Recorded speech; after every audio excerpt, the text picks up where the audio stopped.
Te lo dije el otro día por teléfono, yo llego a tu proyecto por Tamara Méndez, que estuvo de ponente contigo en el evento de las aristas del suicidio, y me habla de ti, me parece muy interesante, y para ponernos en contexto, lo primero que te tengo que preguntar es, ¿qué es Luto en Colores y cómo surge este proyecto?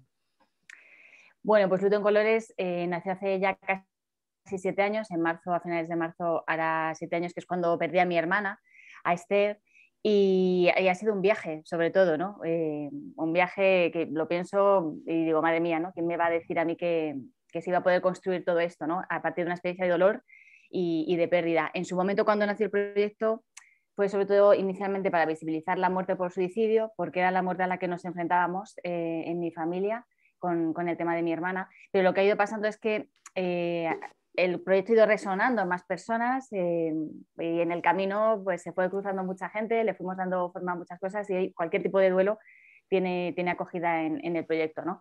Y sobre todo creo que la base al final es el tema de repensar la muerte para celebrar la vida, ¿no? Porque nuestra sociedad tiene una asignatura bastante pendiente aún con el tema de la muerte y con todo lo que rodea esto y me parece que ese es uno de los cimientos, ¿no? Fundamentales del Luto en Colores. Es que lo que dices tú, aparte de hablarme de Tamara, de tu proyecto, obviamente lo vi, y la realidad es que es un tema incómodo que la gente suele evitar, y como te decía, yo si soy sincero, yo también es un tema que esquivaría, ¿no? Pero bueno, en primer lugar se me puso de frente y a veces hay que tirar para adelante con situaciones incómodas. Segundo, al investigar un poco, al ver tus charlas, es que la manera en que lo abordáis, aparte es una manera muy natural que al que está enfrente le hace mucho más cómodo abordarla también, como que nacen unas cosas que no te esperas de este tema y te invita a poder hablar de esto. Y no solo se trata de conectar con el dolor, que a una persona como a mí, te lo digo honestamente, me cuesta, ¿no? Entonces por eso te decía que lo esquivaba. Pero lo que ponéis sobre la mesa me parece muy interesante. Entonces, háblame de los enfoques que le dais y cómo se va atravesando ese proceso según tu experiencia. Bueno, te cuento que todo nace un poco, evidentemente, de mi vivencia personal, ¿no? Cuando muere mi hermana, si la muerte es un tabú, como estamos diciendo, ¿no? Que nos cuesta en general, la muerte por suicidio, sobre todo más. Para mí fue el poder nombrarlo y aceptarlo, aunque sé que esto es difícil porque uno de las cosas que más pesan, ¿no? en el entorno, en la familia, cuando es muerte por suicidio, son los sentimientos de culpa. Bueno, pues es un poco más complejo abordar el duelo por eso, pero en mi caso yo había vivido de cerca todo el proceso de mi hermana mucho. Ella era psicóloga, me explicaba perfectamente, tenía problemas de salud mental, luchó muchísimo, que siempre me gusta decirlo también, se cayó muchas veces y se levantó muchas veces también y yo aprendí mucho de su proceso y de ella. Y en un momento determinado, pues bueno, dijo hasta aquí, no puedo más y se apeó, ¿no? de la vida.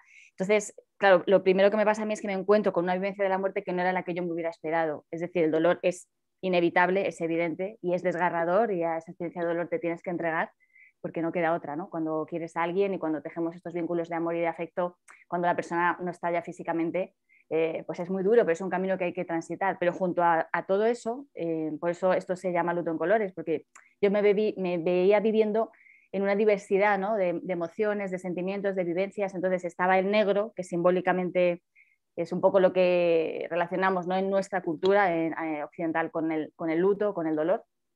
En otras culturas es diferente, son otros colores. Pero yo me estaba encontrando con otros tonos en todo esto también, con aprendizajes, con vivencias que no me imaginaba y al poder nombrarlas y contarlas es lo que se da, es muy potente esto, ¿no? Porque cuando te sientes muy libre y te legitimas para poder hablar de tu experiencia de dolor sin esperar que nadie te la legitime fuera, se da algo increíble que fue que yo me fui permitiendo este camino, ¿no? Diciendo, bueno, igual hay cosas que aquí no encajan en lo que educativa, social, culturalmente yo he recibido hasta ahora, pero de repente me abro a este proceso de aprendizaje y a que entren otras cosas en mi vida y aprender de esto, y aprender de la muerte, que creo que es una gran maestra, ¿no? Si permitimos eso, ¿no? Que nos traiga las enseñanzas que nos tiene que traer. Entonces, todo nace un poco desde ahí, de permitirme tener mi propio camino y sobre todo de ir viendo que a medida que yo lo nombraba y lo contaba, ayudaba a muchas otras personas. Primero un círculo muy cercano, pero era como si se iba desatascando, ¿no? Personas cercanas o lo que sea, amistades, gente que nunca nos había contado casos suyos personales o que en el momento que habían tenido una pérdida en familia por suicidio habían dicho que era otra cosa, un accidente, que esto suele pasar bastante también, que no se cuente o no se nombre porque hay muchos sentimientos como de vergüenza en la familia, de tapar, de ocultar, pero en la medida en que nosotros lo podíamos nombrar y decir, y dice, bueno, mi hermana ha pasado esto, la gente contaba sus casos también. Y entonces fue como, todo era muy natural, no es que yo me senté a pensar, vamos a hacer luto en color, que es así, no, es que todo venía, todo era como muy fluido, ¿no? Y se iba creando. Y de repente pues se me acercaba gente y que al contar mi vivencia les ayudaba, ¿no? También. Y bueno, pues así fue surgiendo el primer taller, que era el taller para transformar la culpa, que tiene que ver con sentarnos a compartir emociones, personas que hemos tenido una pérdida, y es increíble porque será algo tan sencillo en el momento en que alguien se sienta a hablar, a contar, porque a lo mejor hay una idea que tú tienes en la cabeza y te está ahí torturando y no te atreves a decirla, pero de repente la dice otra persona y tú dices, pues no es tan raro que me pase esto a mí, ¿no? Y hay algo que es muy bonito, ¿no? Cuando compartimos se va dando una sanación también que es maravillosa. Y ahí fue el camino, y según íbamos caminando, avanzando, y se me juntaban personas, como os decía, ¿no? que fueron sumando también y aportando otras ideas para trabajar desde la creatividad, también el dolor, para poder transformarlo. Luego sí que podemos hablar de esto. Sí, Resulta que resonó en otros tipos de muerte, como la muerte de bebés, también por un caso muy cercano de una amiga de mi hermana que perdió a Sira, a su bebé, después del parto. Entonces era otra de esas muertes que de repente no te la esperas, ¿no? Porque no queremos ni oír hablar, que los bebés o los niños y las niñas pequeñas se mueren, ¿no? Y eso también pasa. Y ahí hay silencios también, ahí hay cosas que es difícil, ¿no? Que nos cuesta abordar como sociedad y nombrar esto y darle un lugar, ¿no?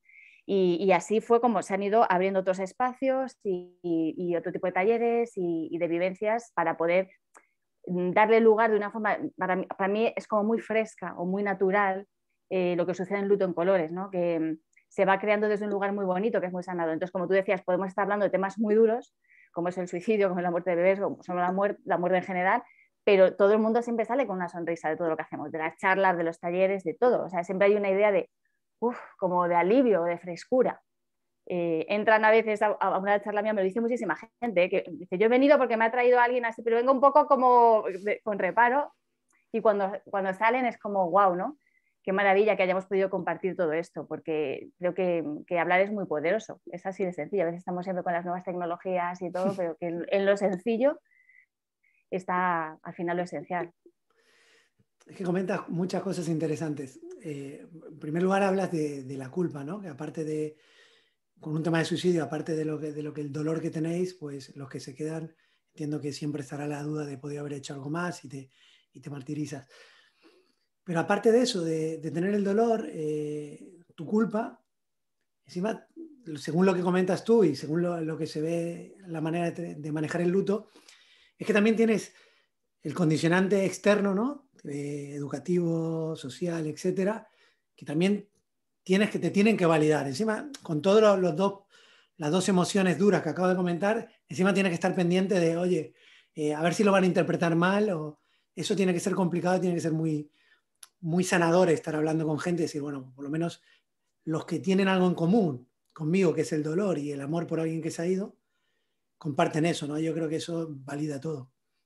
Sí, y además esto de lo que hablas es súper importante porque es ese miedo al juicio externo que tenemos, que no es otra cosa que el reflejo del juicio que nos hacemos a nosotros y a nosotras mismas, ¿no? Es un poco sacar este latiguito de no hice lo suficiente, run run, el run run que está siempre en el entorno de la persona que se ha suicidado, ¿no?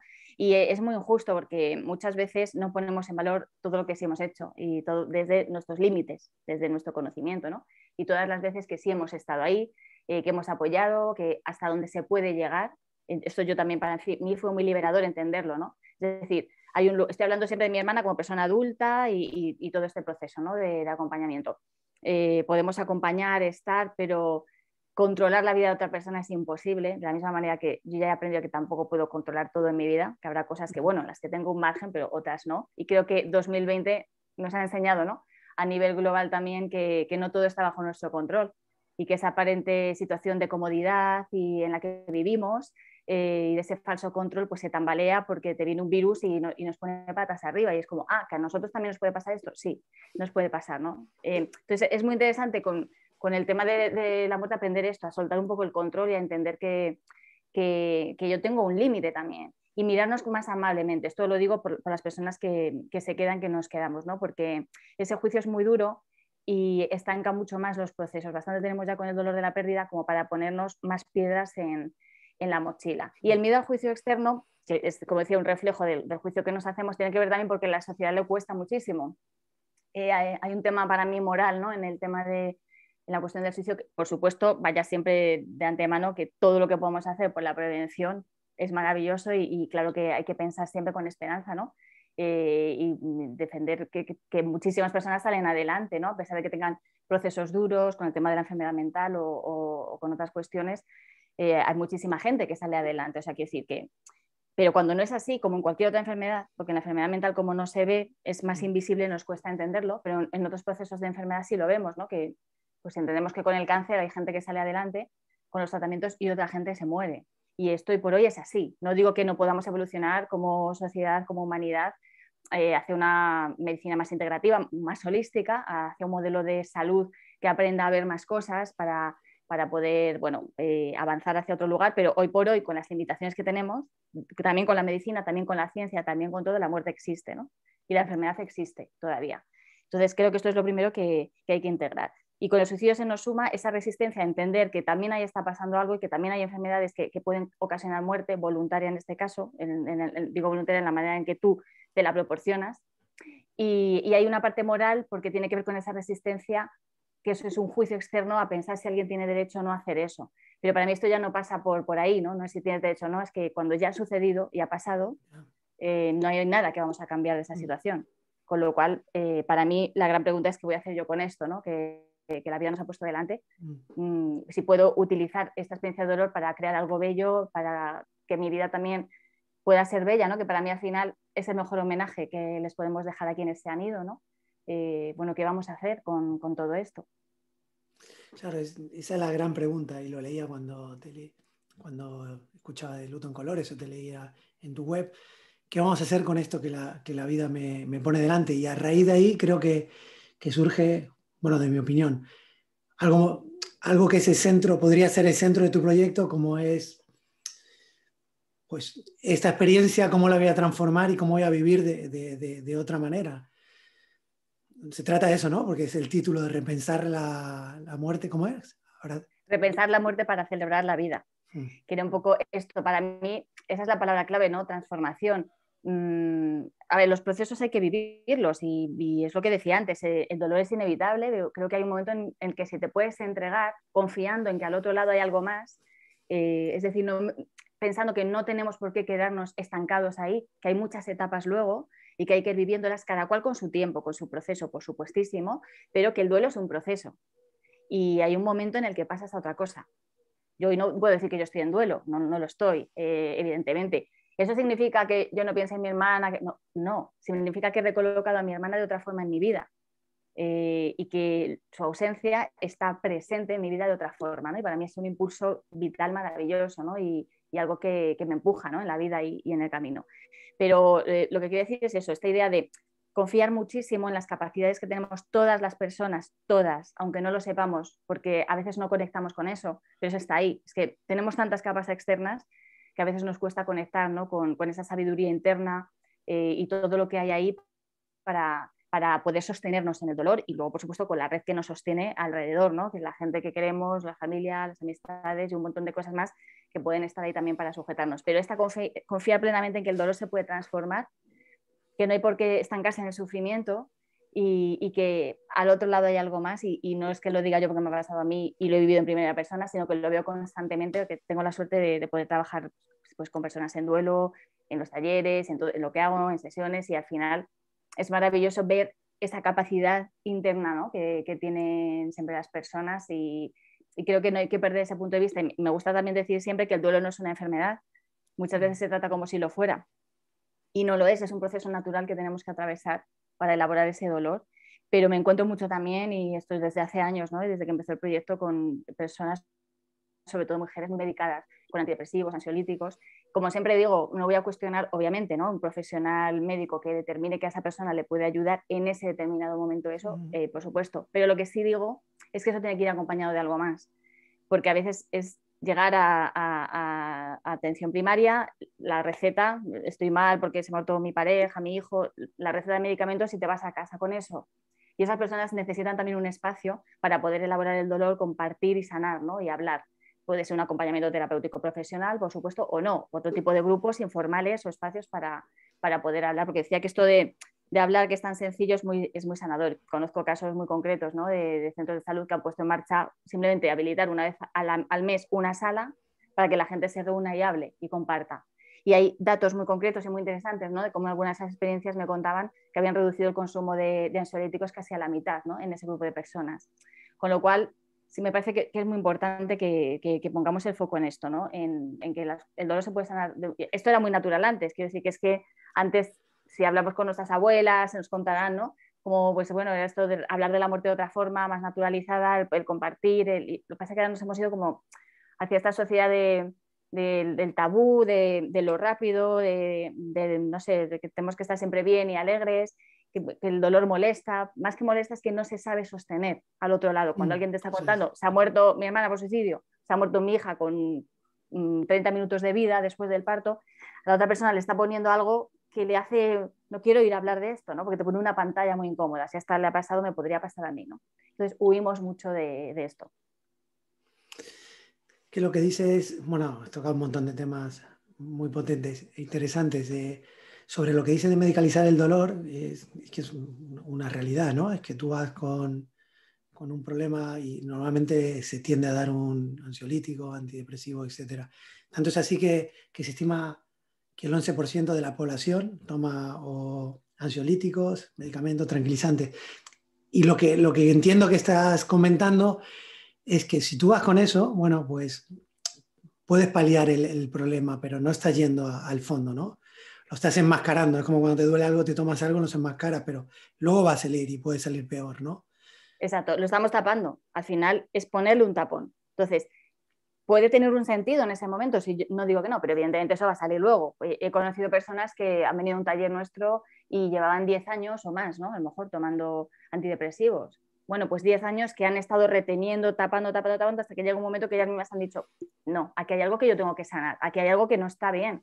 Y dan un paso también, ¿no? Bueno, pues han necesitado ese proceso, pero evidentemente tapar tiene un tope, porque eso está ahí y hay un momento que hay que sanarlo, ¿no? Y igual cada persona de una manera, no estoy diciendo que a todo el mundo Sí. le tenga que valer las propuestas que desde el Colores, pues bueno, yo pensaba que merecía la pena poner en marcha, ¿no? O sea, cada cual de una forma, porque esto también tiene, somos cada persona un mundo, ¿no? Y cada duelo es único y cada cual tiene unos vínculos únicos con sus familiares que se han ido, porque son únicos también.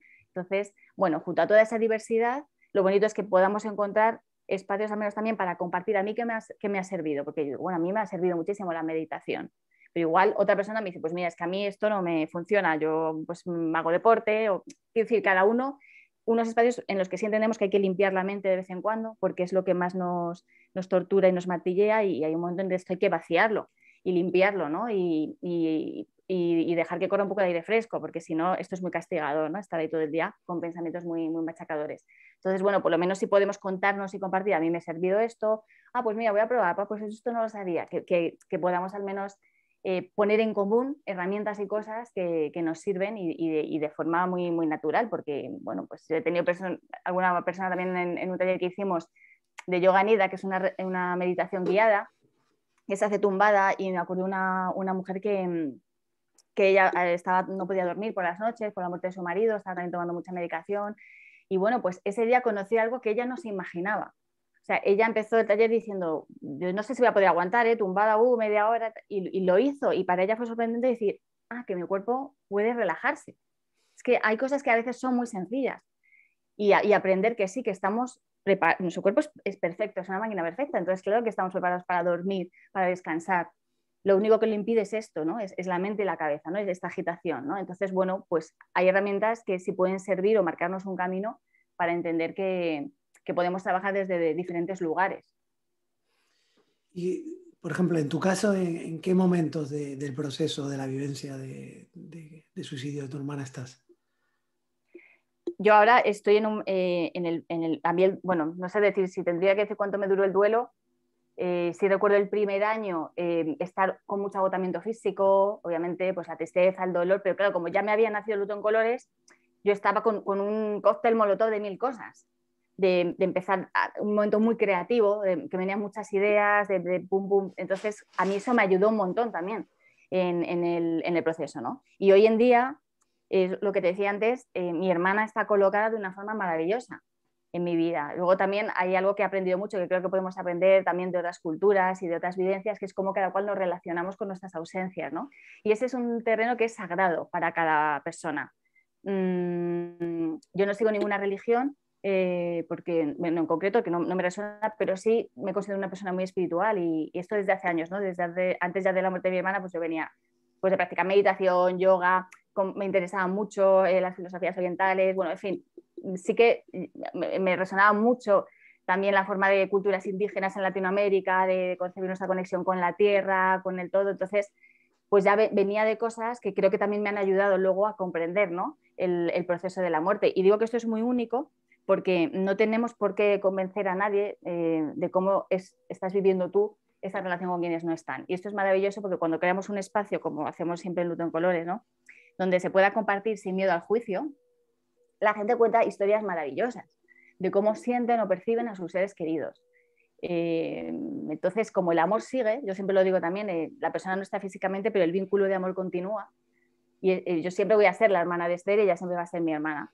Y ahí hay un impulso muy bonito y una experiencia de amor que nos conecta que es maravillosa, ¿no? Y cuando la gente cuenta esto, puede ser de determinadas formas o como cada cual quiera sentirlo, vivenciarlo en su vida, se da algo increíble porque es una forma de conectarnos también con el mundo de lo invisible, que aquí en España yo estoy aprendiendo mucho de Galicia también. Cuando he tenido la oportunidad de ir con Luto en Colores, pues en Galicia la cultura gallega tiene un patrimonio maravilloso, ¿no? También con cómo se puede hablar de la muerte de otra manera, cómo se habla de quienes no están de una manera también súper natural y súper fluida. Entonces, al final te vas dando cuenta que en todas las culturas está un poco esto, ¿no? La cultura mexicana, ¿no? Maravillosa Sí. también. En las culturas africanas hay también un... Entonces, quiero decir que si te abres y escuchas de aquí y de allá, pues de repente a lo mejor te ayuda a entender también tu vivencia de la muerte, porque en un momento dado te puedes sentir hasta rara, ¿no? Con cosas. Esto les pasa a muchas personas también, ¿no? Que me dicen, yo es que esto no me atrevo a contarlo porque van a decir que, bueno, pues esto creo que es muy importante también, poder decir, bueno, ya mi hermana la he recolocado en mi vida y está de otra manera. Y tampoco necesito explicar mucho más, ¿no? Porque al final a mí esto me hace estar en paz y me hace estar bien. Yo tengo una sobrina que va a cumplir casi 2 añitos y allá hablamos constantemente de su tía Esther, ¿no? A Emma. Y para mí es maravilloso, ¿no? Que sepa que aunque su tía no está físicamente y murió, es su tía y en su vida vamos a intentar de todas maneras que pueda sentirla también y percibirla, ¿no? Que esto es importante también cuando, hay veces cuando muere alguien, hay familias que no hablan de esa persona. Esto me lo he encontrado también, se hacen como muchos silencios, como bueno, esto pasó, ya no se nombra, ya no está... Entonces, sí me parece importante recolocar y dar el lugar que ocupan en nuestras familias, ¿no? Aunque no estén. Pero bueno, también entiendo que es respetable, ¿no? O respetáis Sí, sí, porque supongo que será, no se nombra por todo lo que despierta de dolor que no está superado. Es un tema que, bueno, que desde el otro lado es fácil de hablarlo, pero desde tu postura es una postura un poco más real, ¿no? Yo es pura opinión y lo tuyo es vivencia. Y creo que eso es lo bueno también de Luto en Colores porque estáis con gente que está dispuesta a hablarlo y a lo mejor eso, que en su familia no puede hablarlo o no se sí. acuerda.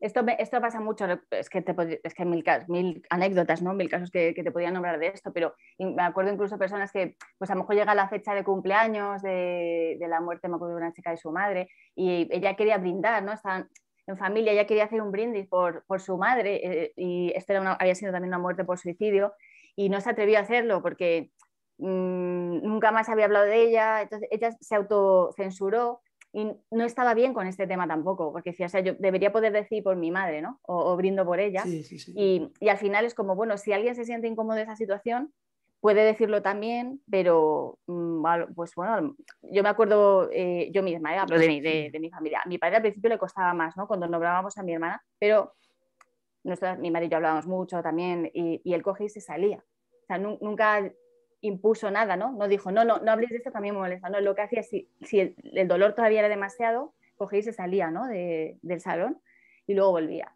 Y luego ya lo pudo incorporar, ¿no? Y todos hablamos de ella, pero bueno, marcar estos tiempos de cada cual con respeto, pero también sin imponer, ¿no? A los demás, si yo quiero que ese nombre no, bueno, pues a lo mejor eres tú el que tiene que, si no puedes sostenerlo, salir, pero dejar que los demás lo expresen. Con parejas, por ejemplo, que han perdido a un hijo, es difícil acompasar esto también. A lo mejor una quiere tener fotos del niño en casa, para el padre es más difícil y no quiere. Entonces, al final yo creo que cuando nos comunicamos con cariño y con amor, podemos llegar a compasarnos, ¿no? Y a encontrar un punto en el que todas las personas puedan hacer su proceso sin imponer nada a nadie y entendiendo también que hay que tener un punto de generosidad también para, bueno, pues para poder hacer entre todos de la mejor manera el duelo y acompañándonos, ¿no? Y respetando los tiempos. Pero siempre si nos hablamos con sinceridad y honestidad, eso se va dando, se va dando. Hablabas antes de los condicionantes o las imposiciones que hay en la sociedad, cultura. ¿Con cuáles son con las que más te encuentras o os encontráis? A ver, yo al principio es verdad que con el tema más reciente de la muerte de mi hermana, sí que me encontraba con esta imposición un poco también religiosa por la experiencia que vivimos del tanatorio, pues bueno, porque en un tanatorio público pues había una capilla católica y ojo, es que yo quiero decir, respeto absolutamente, faltaría más, que cada cual pueda despedir a su familia como quiera y vamos, que tengo tantos amigos, ¿no? Dentro del cristianismo y tanta gente que viene también a Luto en Colores desde sus diferentes religiones o vivencias, que eso es súper enriquecedor. Entonces siempre defenderé que una persona pueda despedir como quiera a su ser querido. Por eso lo defiendo también para mí y para nosotros. Y en ese momento nos encontramos en un tanatorio público que la única capilla posible donde cabía todo el mundo, porque ya había tanta gente para despedir a mi hermana que no podíamos estar ya en la sala individual que te dan, pues bueno, era una capilla católica. Y ahí hubo un momento que también, cuando estás en el dolor y tal, lo puedes transformar incluso. Y aunque yo sí sentí que era una imposición, fue preciosa la despedida porque la hicimos nuestra, ¿no? Y a nuestra manera. Y con sencillez, hablando, y salieron amigas a contar anécdotas. Y entonces llorábamos, nos reíamos, es que fue una cosa muy bonita, ¿no? Y muy llena de amor. Entonces, para mí esto sí es importante porque cada persona tiene una manera de pensar, de tener creencias o no, y creo que eso hay que respetarlo, pero luego el momento de la despedida que hace el entorno es importantísimo porque ahí se está iniciando también el proceso de duelo. Entonces, la manera en la que podemos decir adiós a ese cuerpo, ¿no? que ya se va y compartir el dolor tiene mucho significado, ¿no? Porque luego nos puede ayudar mucho también. Para mí fue sanador escuchar lo que la gente tenía que decir, ver tanto cariño hacia mi hermana y sobre todo yo les pedí eso, ¿no? Que no dejaran nunca de recordarle y de contarnos anécdotas o cosas. Y eso para mí ha sido algo que me ha sostenido mucho también, ¿no? Saber cómo la gente la sigue queriendo y recordando. Pero sí que creo que hay que darle importancia a esto y a pensar en que esa despedida es un símbolo, ¿no? Y el ritualizarlo como cada cualquiera vale la pena para saber. Me pasa mucha gente que, sobre todo en temas de suicidio, de muertes repentinas, no se paran mucho a pensarlo, te dejas llevar, porque es verdad que es un momento de tanto dolor, pues que te empiezan a llegar cosas y tú te dejas llevar, es que es como un carrusel ahí todo, ¿no? A lo mejor te vas haciendo cosas que tampoco te gustan y sí que o no se atreven a hacer una despedida bonita cuando es un caso de suicidio, ¿no? Por todo este tabú que hay, ¿no? Todavía pesa como sentimientos de pecado o culpa, si el entorno es muy religioso, eso está ahí, parece que no, pero todavía pesa. Entonces, por eso siempre digo que la despedida es importante y que la hagamos a nuestra manera, porque ahí estamos iniciando ya el proceso de duelo y ahí nos da un chute también lo que recibimos, ¿no? Para poder acompañarnos. Me contabas el otro día bueno, estamos hablando de un tema que tira para atrás, a priori, ¿no? A la mayoría de la gente, pero luego cuando va la gente a tus charlas, a vuestros talleres, bueno, talleres no, a charlas, conferencias, salen con una sonrisa. Entonces... Sí. De los talleres también, ¿eh? Aunque sean personas en duelo, se cambia la cara, ¿no? Bueno, más importante, ¿no? Porque lo necesitan aún Sí. más. Explícame un poco cómo cambia esa perspectiva de voy de una manera y salgo de otra. Pues para mí hay veces que hay cosas que son muy mágicas y no sé explicarlas y tiene que ver con lo que se crea ahí. Desde primero lo que te decía, hablar y compartir ya en sí es muy valioso y esto nos pasa en la vida, en lo cotidiano, no ni siquiera que tener un proyecto, ni hacer talleres, ni charlas, ni nada. O sea, pues la vecina que te encuentras que se le ha muerto alguien y esos 15 minutos que hablas, de repente hay algo que para esa persona es útil. Por eso todas las personas que vienen también con procesos de duelo y de pérdida, siempre digo, dentro de un tiempo, esto que tú estás elaborando ahora va a ser un tesoro también que le vas a ofrecer a alguien. Ahora ni te lo imaginas porque estás en tu dolor, ¿no? Pero igual dentro de un año o dos, tú un día te vas a cruzar a alguien, una persona que acaba de tener una pérdida de su hijo y tú has pasado ya por eso y vas a tener algo que ofrecer que es la propia experiencia, la sencillez. Y el que seas la referencia, es decir, esta persona ya lo ha atravesado y ya está ahí, es muy esperanzador para quien está iniciando ese proceso que se ve como un agujero, ¿no? Al principio ves que es como si no hubiera salida, ¿no? de eso. Tengo una anécdota también muy sencilla, que estaba una vez participando en un congreso de duelo y yo contando los dolores de mi hermana, bla, bla, bla. Y cuando acabo me bajo y se acerca gente a hablar y se acerca un matrimonio, una pareja que habían perdido a su hija de 30 y tantos años, en ese caso había sido por cáncer, no por suicidio.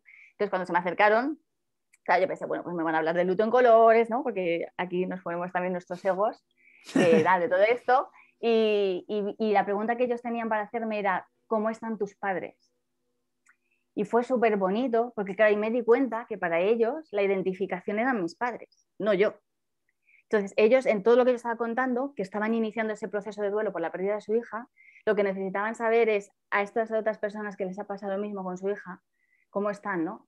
Y me acuerdo que, nada, les miré a los ojos y yo tenía una frase tan sencilla que para decir que es, jo, mis padres están bien, ha sido muy duro, pero están bien, mis padres salen con sus amigos, se toman sus cañas, van a ser abuelos, en ese momento todavía no había nacido mi sobrina, y esto tan sencillo, o sea, cuando miré sus ojos y había como un brillo como de esperanza y emoción, ¿no? Y lágrimas también de emoción, dije, jo, qué maravilla, ¿no? Y mis padres sin saberlo, sin tener nada que ver en todo esto, con su sencillez también de todo el proceso y tal, estaban sirviendo pues de esperanza o referente para alguien que iniciaba ese proceso también. Entonces ahí me di cuenta que dije, claro, si es que es esto, ¿no? Es tan sencillo como esto. Por eso cada persona con nuestras vivencias y nuestro aprendizaje, en un momento dado tenemos algo que ofrecer, ¿no? A los demás. Y tiene que ver con esto tan sencillo. Y luego es verdad que también en los talleres, bueno, la manera de hacer determinadas dinámicas o de compartir salen cosas. También hay dolor, podemos llorar, emocionarnos, pero también nos reímos, ¿no? Y esto hecho que digo, es que la vida es esto.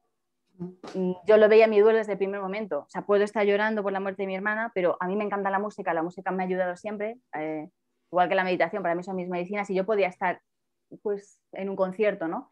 De unos amigos bailando, y no sé si habían pasado un mes o dos, ahora no me acuerdo, pero me acuerdo que me paraba ya a pensar y decir, joder, puedo sostener las dos cosas. O sea, que esto pasa también, nos lo podemos permitir, porque si no parece que es que tenemos que estar, que el dolor es solo esta idea antigua, ¿no? De encerrarte en tu casa, no puedes hacer, que si lo necesitas también. Yo he tenido mucho tiempo de estar sola y por supuesto, ¿no?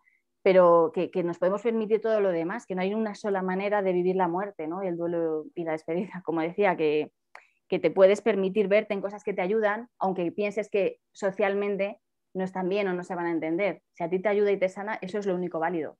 Esa medida es interna. Si a ti esto te vale, está bien ya. Había tres frases que tú has cerrado una charla diciéndola, tres frases, tres palabras que creo que lo conjugan muy bien, ¿no? Que lo condensan muy bien, que era transformar, comprender y liberar, ¿no? Sí. Transformar por esa idea que decía antes clarísima de, vale, ahora estamos aquí, ¿no? Estás iniciando un duelo, en el dolor, te ha pasado esto. Perfecto, pero no pierdas la mirada de que eso se puede transformar en otra cosa, porque la vida es transformación continuamente. Desde que nacemos hasta que morimos, nuestro cuerpo, nuestras células, nuestro sistema se está transformando. La naturaleza es pura transformación, si es que la miramos y está ahí todo, ¿no? Aprender ese ciclo sin fin, ¿no? Que es la vida y nos enseña la naturaleza de una manera maravillosa, ¿no? Por lo tanto, cualquier emoción que tengamos también tiene ese ciclo. No las rechazamos, obviamente hay que vivirlas, pero no perder este punto de vista que se van a ir transformando también con nuestro trabajo. Claro, también necesitamos poner un poco de nuestra voluntad, ¿no? De querer poner el foco ahí y sanar. Y como digo, a veces levantar la alfombra para que salgan las cosas que están ahí tapadas, que eso es muy, muy luminoso. Y cuando vas transformando, vas liberando y vas sanando. Y liberar también en la parte del duelo tiene que ver con poder soltar a la persona, ¿no? Porque a veces nos quedamos ahí un poco tirando, ¿no? No queremos que se vayan, lógicamente, porque, bueno, pues es doloroso, pero hay un momento en que cuando puedes soltar, no es que te olvides, sino, como decía antes, no, es que la vas a recolocar de otra forma, que no sea una forma dolorosa, ¿no? De resistencia, de sujeción, sino de entender, bueno, pues esto ha sucedido, este ha sido su camino y hay paz ahí, porque cuando podemos soltar y comprender y llegar a una comprensión profunda también de las cosas, hay paz y esto se nota y no hace falta explicarlo porque es como tú estás, ¿no? Y como lo que cuento no es una suposición, sino que sé que se puede llegar a eso, por eso es la experiencia es tan potente, ¿no? Porque lo veo continuamente y no es algo raro, ni hace falta tener cualidades específicas ni nada de esto, sino bueno, poder conectar, como decía al inicio, con eso que ya está dentro, ¿no? Que es una sabiduría individual inmensa, que cuando la ponemos en común tiene que ver con la sabiduría colectiva, que siempre nos ha acompañado y está ahí, aunque no sea lo que más visibilicemos. Y luego hay algo de Ramón Vallès, que es un psicólogo catalán, que lo invitamos a nuestras primeras jornadas de Luto en Colores, cuando él conoció el proyecto y todo, y él nos habló del método poético, que es la primera vez que yo oí hablar de esto, y claro, cuando él lo explicaba decía, claro, es que esto es lo que hacemos Luto en Colores, porque todo ha ido viniendo así, como sobre la marcha, lo natural, que esto, pues mira, esto funciona, pues que abrir las orejas, ¿qué nos demanda la gente o qué necesita la gente? Ir creando cosas de una forma muy sencilla, pero nunca te paras como a teorizar o a pensar, ¿no? Bueno, yo por lo menos, ¿no? O decir, no, ¿qué estamos haciendo? No. Y Ramón Vallès vino y nos explicó el método poético y ahí es cuando me di cuenta y dije, jolín, pues esto es Luto en Colores. Y el método poético tiene que ver con, él dice que en determinadas situaciones de la vida, cuando él aprendió esto de un libro también, ¿no? Que él nombra, en determinadas situaciones de la vida, no, pues así duras, de una pérdida, de una catástrofe, de algo que te golpea, no hay tiempo para adoptar el método científico ni el académico, entonces lo que te ayuda a sostenerte es el método poético y tú no sabes cómo, pero está ahí. Y ese método poético tiene que ver con esa sabiduría interna, con ese conocimiento que hemos ido adquiriendo leyendo libros, escuchando a otras personas, escuchando charlas, viendo películas, con todo eso que nos nutre, Sí. que nos ha estado aportando conocimiento y que está ahí. Y de repente sale y te sirve, ¿no? Pues es esto. Pero, perdona, para que entenderlo, entiendo de qué te nutres del método poético, pero ¿cómo se aplica? O sea... Pues al final es como una sabiduría muy intuitiva que te sale, porque Okay. de repente un día tú fuiste a una charla de algo y ahí, bueno, el cerebro o en el subconsciente dejó una idea que tú un día te estás enfrentando a una situación y te viene eso y dices, jolín, pues esto, o la música sería para mí también parte de ese método poético. ¿Cómo puede ser que en un determinado momento tú te pones una canción, una música, te cambia, ¿no? Totalmente la vibración, ¿no? El cerebro te saque de eso. A mí hay gente que me ha contado muy en concreto cómo la música les ha salvado realmente de determinadas situaciones. ¿Y lo tiene que entender todo el mundo? ¿Le tiene que servir a todo el mundo? Pues no, pero basta con que a alguien le haya servido eso, ¿no? O dibujar o la escritura. Yo digo, para mí la escritura ha sido sanadora también. Obviamente vengo del periodismo y escribir para mí es fácil y claro, pues el proceso de escribir el libro fue maravilloso, porque fue una experiencia preciosa el poder plasmar ahí todo eso, ¿no? A cada cual nos va ayudando una cosa. Hay gente que es la cocina, ¿no? Que eso es creatividad pura también, ¿no? Entonces, cada cual lo que le sirva, porque todas las personas tenemos también dones y capacidades para crear y la creatividad es algo que está dentro, o sea, no es una herramienta que tenemos que adquirir fuera, la llevamos ya también incorporada, ¿no? Entonces, por ahí yo he conocido experiencias maravillosas de gente que de repente ha estado muy mal y, pues no sé, se ha apuntado a un coro, ¿no? Y de repente el estar cantando y el hacer eso, pues también les ha hecho un clic, ¿no? De algún tipo. Entonces, los mandalas, cuando hacemos el taller de mandalas, que puede parecer también una cosa menor, pues no, eso también está conectado en muchas culturas, el tema del dibujo, la geometría, los colores, en culturas ancestrales se ha utilizado incluso también para el tema de la muerte y tiene que ver también con cómo poniendo el foco ahí podemos transformar emociones o al menos plasmar algo que está dentro. Y es como una meditación, ¿no? Al final es poner la mente y la atención en algo que es bello. Entonces, cuando lo pones ahí y creas algo bello, como nos pasa en el taller de creación musical, ¿no? Cuando lo hemos hecho con Rafa, el crear una canción entre un grupo de personas que estamos en duelo y tú dices, pero ¿cómo se ha creado esto aquí? Pues hay una parte que se nos escapa, que es muy mágica, pero al poner en común sensaciones y sentimientos resulta que se crea una canción que es bellísima de personas que vienen de experiencias de dolor muy duras. Pues esto es, ¿no? Que al final no todo es racional, sucede. Sí, veía que la creatividad tenía un protagonismo importante en todos, en vuestros talleres y en los procesos. Sobre Luto en Colores nace para acompañar a la gente que se ha quedado, no para prevenir, pero, pero como es un tema que te toca, ¿en qué situación está el suicidio? ¿Por qué está tan silenciado? Y por qué, aparte de ser tabú, está silenciado. ¿Por qué? Yo creo que he aprendido estos años que tiene que ver también con las resistencias. Es que para mí la base ya de todo es el tema de la muerte. Es lo que he aprendido, ¿no? Que porque en 2020, el año pasado, a mí me hicieron algunas entrevistas también bueno, nos estaba pasando todo esto, ¿no? Del virus y tal.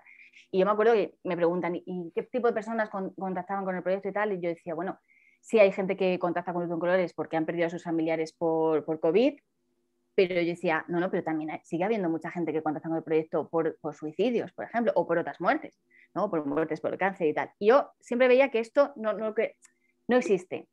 O sea, hasta los propios periodistas, ¿no? Esa parte como que hay una resistencia. Solo había que hablar de las muertes del virus, pero os cuesta muchísimo decir, no, es que también está pasando. Pasa con las cifras, a veces nos cuesta encontrarlas. Yo todavía no he logrado encontrar las cifras de suicidios de 2020, no sé si las últimas que hay publicadas son del 18, el final no me acuerdo, ¿no? Pero ha habido años que esto no aparecía. Entonces te vas dando cuenta a muchos niveles del tabú que hay, ¿no? Que dices, ¿cómo es posible que no podamos saber, ¿no? ¿Cuánta gente se muere, por ejemplo, en España al año, ¿no? Por suicidio. Algunos años nos han dicho que eran más o menos 4.000, 3.000 y pico, pero quiero decir que ya hay una resistencia que está de base, que la ves a todos los niveles, en los medios de comunicación, en los organismos públicos, en los políticos, ¿no? Como un tema innombrable, que va rodeado como un poco de esta oscuridad desagradable, que es como, ay, este tipo de muerte no la se puede asimilar porque como la persona se ha quitado su propia vida, se nos vienen muchas cosas, el juicio moral, lo que te decía, los condicionantes religiosos, todo lo que hay ahí alrededor. Pero para mí los sanadores, cuando lo puedes nombrar sin juicio y decir, bueno, esta realidad está ahí, es la manera de poder abordarla también. Y decir, bueno, pues esta pregunta otra vez, ¿qué hacemos con esto? ¿No? Y creo que tenemos que abrir mucho la mirada también a poder abordarlo de forma multidisciplinar. Y lo que sí que es cierto, que aunque el proyecto no nace para prevenir el suicidio, como siempre digo, sino que nació ya de la evidencia de la muerte, cuando ya ha pasado y para sostener a quienes se quedan, algo ha habido también en Luto en Colores que ha resonado mucho en personas que estaban ahí un poco con esa desconexión de la vida. Y desde el inicio del proyecto, a mí me escribía gente para pedir espacios para poder acoger esto también desde otro lugar. Espacios complementarios a sus procesos, obviamente médicos, profesionales, psicológicos, pero porque algo le resonó también de Luto en Colores de poder ver esto, hablarlo desde otro lugar, ¿no? Y yo misma he tenido resistencias durante mucho tiempo a este tema, decía, no, pero sí que es verdad que de alguna forma, bueno, pues constantemente me viene esto, o participar en jornadas de prevención del suicidio, cada vez más, ¿no? Entonces, cada vez más me doy cuenta que el Luto en Colores tiene un papel también ahí, en el que la gente no se sienta juzgada si ha tenido en algún momento o ideas suicidas o algún intento, y en el que puedan expresarlo y hablarlo de otra forma, que no siempre se puede, ¿no? Hablar desde ahí. Pero para mí la base del tabú y de todo esto tiene que ver con la muerte, es lo que he aprendido después de estos años, con cómo está cada uno situado ante la muerte. Porque cuando tú ese tema lo has resuelto, ¿qué te mueve a ti el suicidio? ¿Qué te mueve a ti que alguien se quiera quitar la vida? ¿No? Entonces, cuando tú trabajas esto y te lo puedes mirar, ¿qué te mueve a ti la muerte? Sanas cosas también y puedes estar de otra forma delante de una persona bueno, pues que quiera, que esté pensando, ¿no? en quitarse la vida. Y yo creo que podemos ayudar desde muchos lugares y de forma diversa. Para mí esto es lo enriquecedor. Bueno, pues que esa red que sostiene a quien está en esa situación pueda darse desde muchos lugares. Y no solo de uno, también no solo desde el tema de la medicación y todo esto que es necesaria. Mi hermana tomaba medicación, tenía su terapia, vivió todo con muchísima conciencia. Quiero decir que es que ya hizo todo lo que se supone que hay que hacer. Y a veces, y con todo eso, pues no hay curación, ¿no? Entonces, bueno, que para mí siempre hagamos todo lo que podamos, pero tengamos también esta pata, no nos la olvidemos, ¿no? Que es un punto de humildad. Es decir, a veces y con todo puede ser que la muerte siga sucediendo. No, están muy tapados los datos, pero sí se sabe que entre la gente joven después de muerte natural es la mayor causa de muerte en los jóvenes. No se sabe, ¿no? Si ahora el tipo de sociedad, tipo de vida que llevamos lo potencia más, menos. Yo creo que al final, cuando alguien tiene esta desconexión con la vida, puede ser, evidentemente, cada caso es único, como siempre decimos, y puede haber un montón de cosas ahí relacionadas. Yo estoy muy en contacto con el tema de salud mental cuando hay procesos que sí son muy duros para la persona. Es decir, hay una enfermedad mental, un problema de salud mental, que yo ya he aprendido a ver ya la salud en sentido holístico. Sí, antes ya nombraba salud mental, pero ahora me he dado cuenta que la salud es una. Da igual que sea física, mental, emocional, energética, llámala X, somos un montón de capas y de cosas y todas están interconectadas, y cuando algo falla en algún lugar o algo no está bien, hay que colocarlo, hay que sanarlo, pues todo el sistema se interrelaciona, ¿no? Y esta mirada es lo que me permite entender un poquito más también. Pero bueno, como hablamos de salud mental para poder entendernos, claro que hay muchos temas de suicidio que tienen que ver con eso, o sea, tampoco es que venimos del tabú previo también, que es el poder hablar de los problemas de salud mental y de la enfermedad, ¿no? que está ahí, porque es incómoda y no gusta y no se ve y genera mucho sufrimiento también a las familias en no saber manejarlo, en no poder comprender qué le está pasando a esa persona. Entonces, claro que hay casos de suicidio y parece ser que es el porcentaje más alto que tienen que ver con problemas de salud mental. Y luego hay otros casos que no, que bueno, pues tienen que ver a lo mejor con otras circunstancias o con problemas más puntuales o una depresión más concreta, digamos, que no sea tan extendida en el tiempo, como muchas personas que llevan años luchando, o sea, que no es de un día para otro que alguien decida quitarse la vida, en la mayor parte de los casos, ¿eh?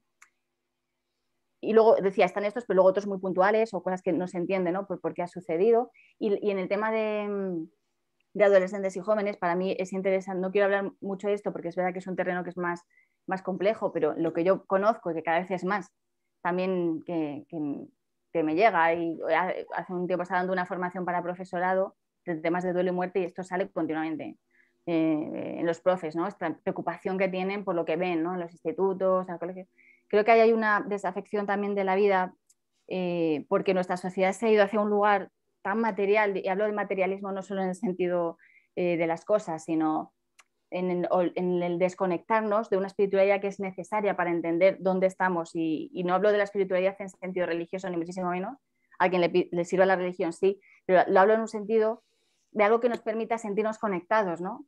A la vida, a la tierra, a las personas, a, no sé, esa sensación de que ya valemos por lo que somos, que no necesitamos nada más, ¿no? Y la sociedad nos ha puesto en un lugar, digo, la sociedad somos todos, al final, con todo lo que creamos, en los que vales por los seguidores que tengas no sé dónde, por lo que ganas, o sea, fuera todo el rato. Estamos poniendo nuestro valor fuera, en cosas de fuera, ¿no? Sí. Creo que falta mucho esto, conectar con el valor interno. Bien. Te hace pensar, todo lo que comentas. Y bueno, y creo que de eso se trata. ¿Hay algún tema que sea importante y que no lo hayamos sacado y sea interesante ponerlo sobre la mesa? Creo. Para mí, sobre todo, es esta asignatura pendiente de aceptar la muerte, la aceptación, de decir que la muerte forma parte de la vida y la vida y muerte un poco son lo mismo, estas dos caras de lo mismo, y que mientras no podamos avanzar hacia ahí de forma madura, no vamos a poder avanzar en ninguna otra cosa, porque esto es lo esencial, ¿no? Creo que el miedo a la muerte también es el miedo que nos hace ser más manipulables. Es verdad, es como algo que te ciega, ¿no? A ti te dicen que te vas a morir por algo, ya estamos dispuestos como a hacer cosas a veces irracionales, ¿no? Entonces, por eso creo que es tan importante abordarlo, porque entender que me voy a morir no significa que yo me quiera morir mañana. A mí me encanta la vida, o sea, yo quiero estar en la vida, vamos, e intentar disfrutarla hoy por hoy, en mis circunstancias. No sé qué voy a pensar dentro de un tiempo si mis circunstancias cambian, pero hoy por hoy la vida es maravillosa y yo quiero estar en ella, pero tengo muy claro que va a haber un momento que la muerte va a llegar. Y asimilarlo desde ahí hace que vivas tu vida de forma más tranquila, más presente, que podamos estar más en esa conexión, ¿no? Como digo, conexión a tierra, a lo que nos enraiza, a lo que somos de verdad, a poder mirar más profundo y más hacia adentro.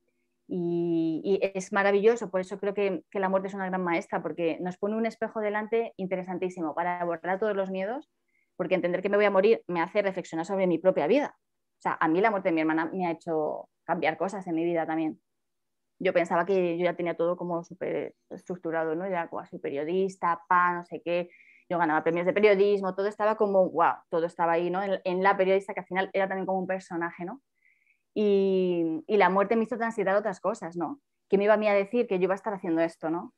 Luto en colores y aprendiendo tanto. Bueno, pues este tambaleo que te trae la pérdida de alguien o el pensar en tu propia muerte, creo que es maravilloso, porque al final nos hace conectar con lo que decía antes, o repetí varias veces, con la esencia y con lo que realmente somos, que es algo mucho más sencillo que todas las capitas externas que nos ponemos.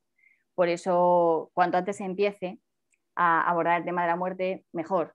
O sea, cuanto más podamos hablar con naturalidad con los niños y niñas, que ellos también son grandes maestros, nos enseñan un montón de cosas de este tema, pero somos los adultos los que tapamos, ¿no? Y no queremos hablar. pero cuanto antes empecemos a poder hablar de esto, naturalizarlo, a ver la diversidad y la riqueza que hay, creo que más herramientas les estamos dando también a los niños y a las niñas para enfrentarse a la frustración, a las pérdidas que van a tener, a todos los duelos, que no es solo pérdida física por muerte, sino pérdida de un trabajo, pérdida de una pareja, pérdida de una amistad. Todas esas cosas que nos frustran tanto tienen que ver con este ejercitar la experiencia del duelo, ¿no? Y cuanto antes demos herramientas, creo que va a ser mucho mejor para los adultos que van a ser. ¿Crees que la pandemia y toda esta situación ha cambiado un poco la mirada? ¿O Creo que muy sí. superficial?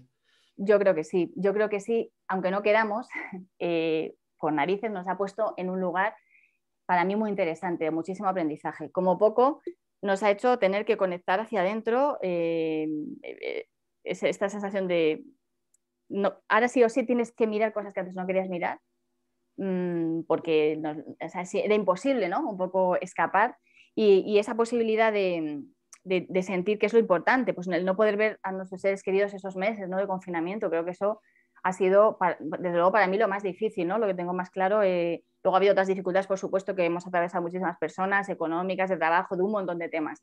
Pero el no poder ver esos meses que estuvimos en casa a nuestros seres queridos, creo que ha sido lo que más nos ha conectado con lo importante, ¿no?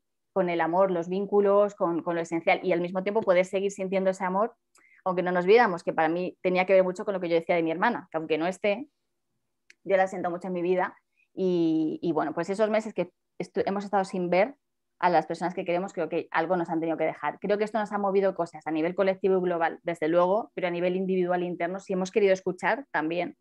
Y yo la sensación que tengo es que no es un cambio brusco, nunca los cambios se hacen así, de la noche a la mañana, pero creo que sí es un proceso. Y creo que todo esto va a sentar cosas, ¿no? Que las veremos dentro de un tiempo, pero no es, las experiencias que te pasan, si tú dejas que pasen por ti, no te dejan igual. A mí la muerte de mi hermana no me ha dejado igual, ¿no? Me ha traído muchas cosas. Pues todo esto que nos ha pasado, si tú te abres también a entender, a percibir, a aprender de esto, no nos va a dejar igual, ¿no? Si lo permitimos y si tenemos un poco esta humildad también de decir, o igual la vida ahora está requiriendo otra versión, ¿no? De nosotros mismos como humanos, pues vamos a ella, vamos a ir hacia ella. Genial, Silvia, la verdad que muy enriquecedora. Joder, no me sale. La palabra, bueno, una charla magnífica, me gustó mucho, me iba con Gracias. muchas expectativas y se cumplieron. Y todo un placer hablar contigo. Si alguien quiere encontrar el proyecto, te quiere encontrar a ti, ¿cómo lo puede hacer? Está en la página web lutoencolores.org y ahí está toda la información de las actividades que vamos haciendo. Hay un archivo de vídeos también ya muy importante, con mucho material de las jornadas que hacemos siempre en abierto y que hay material grabado que igual le puede servir a la gente también. Fenómeno, y me encantó hablar porque de lo que no se habla no se puede cambiar. Sí. Así Pues, que todo un placer enorme y seguimos en contacto. pues muchísimas gracias por el espacio, me he sentido súper cómoda, se me ha pasado volando, así que bueno, solo espero que lo que hemos compartido pues pueda servir y pueda ayudar a alguien.